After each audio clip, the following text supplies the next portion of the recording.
Okay, तर हा look मी कसा केला मी ते तुम्हाला सांगते. इथे यूज केलेलं आहे मी प्रायमर, जे की आहे कलर बारचं. खूप जास्त छान फिनिश देते हे पण. आणि कलर बारचंच कन्सिलर यूज करते आहे. याचं कव्हरेज खूप जास्त छान आहे. माझी बॉटल संपत गेली. नंतर फिट मीचं फाउंडेशन यूज करते आहे. हे मला खूप जास्त सूट करतं.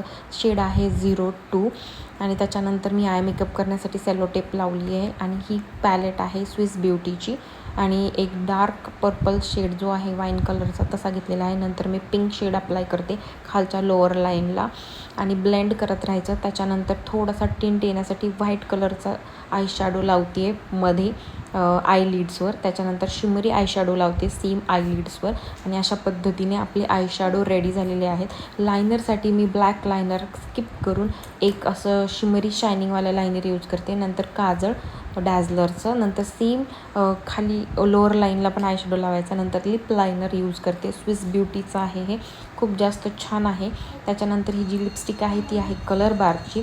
शेड आहे थोडासा ब्राउनिश शेड आहे. त्याच्यानंतर मी यूज करते ब्लू हेवनचं blush, pop and glow blush आहे. आणि त्याच्यानंतर ब्लू हेवनचं हायलायटर यूज करते, प्राईम अँड शाईन. खूप जास्त छान आहे हे, छान ब्लेंड होतं आणि एक छान शाईन क्रिएट करतं फेसवर. आणि त्याच्यानंतर आपण यूज करतो ही अशी नोजपिन राऊंडमधली आणि ऑफकोर्स व्हायरल काश्मीरी इयरिंग्स. आणि आता थोडीशी सेट करते हेअरस्टाईल. आणि त्याच्यानंतर मी यूज करणार आहे व्हायरल काश्मीरी बँगल्स, जे की खूप जास्त छान दिसत आहेत. आणि तुम्हाला पण हे सगळं पाहिजे असेल तर कमेंट करा लिंक. ओके बाय, भेटूयात अशाच नेक्स्ट अफोर्डेबल फॅशन फाइंड्समध्ये.